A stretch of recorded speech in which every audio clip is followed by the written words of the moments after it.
Welcome everyone to another episode of In Depth with Academia. I'm Richard Price, your host and the CEO of academia.edu. Delighted to dig into another fascinating piece of research with you today.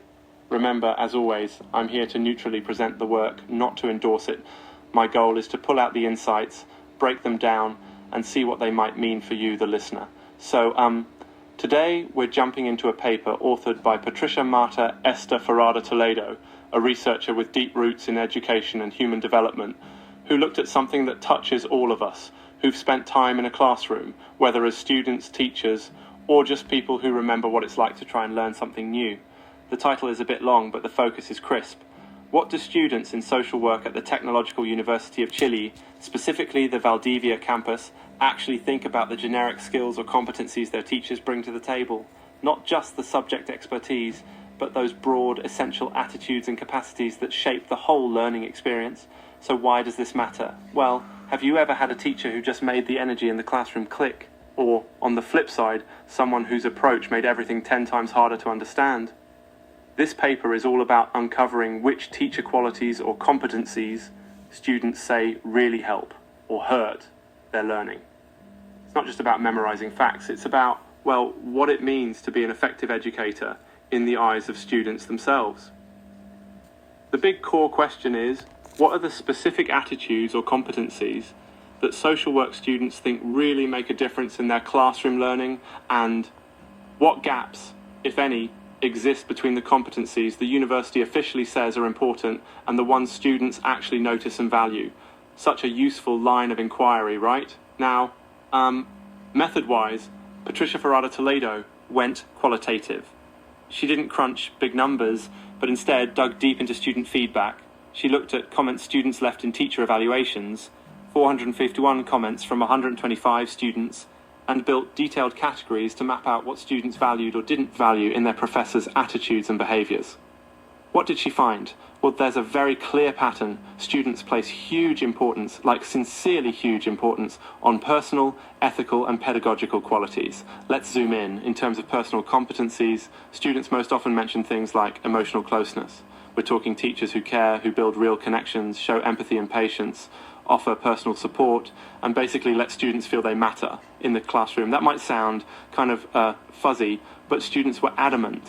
When teachers show warmth and understanding, it makes all the difference. Right next to that, there's a high value placed on what the paper calls knowing how to act. Things like ethical behavior, being consistently committed, having the creativity to innovate in teaching methods, and just showing genuine dedication. In fact, students were very attuned to teachers' sense of vocation, that sense of calling, of being invested in helping students succeed, and let's not forget communication, the ability for a teacher to explain things clearly, communicate ideas in ways that are easy to grasp.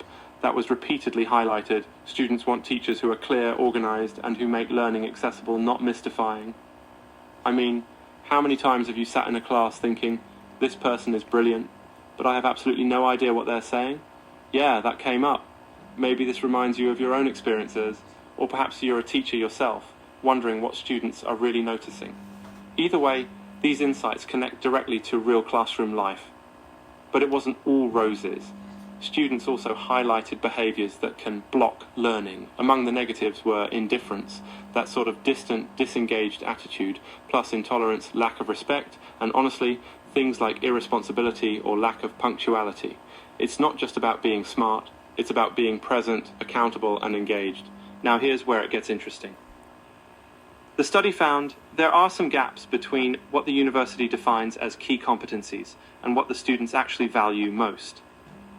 The institution officially lists a lot of academic and disciplinary know-how, but sometimes misses the mark on the personal side, like responsibility, embracing diversity, and consistent ethical behavior. I should pause for a second. Quick story, unrelated, but have you ever noticed how our best teachers often end up teaching us things totally outside their subject?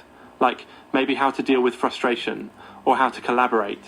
It just pops into my head because, honestly, some of my most lasting memories from school are about how a teacher made me feel, rather than what textbook content they covered.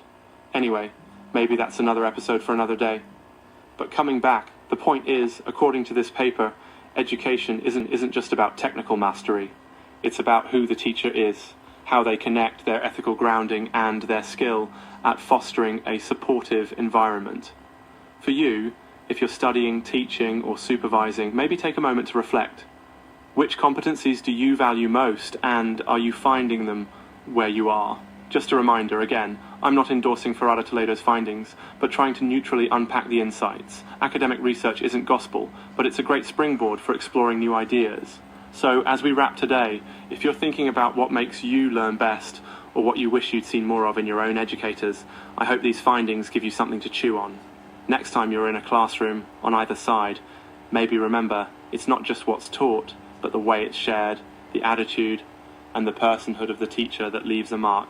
Thanks so much for listening to In Depth with Academia. Stay curious, keep asking questions, and see you on the next episode.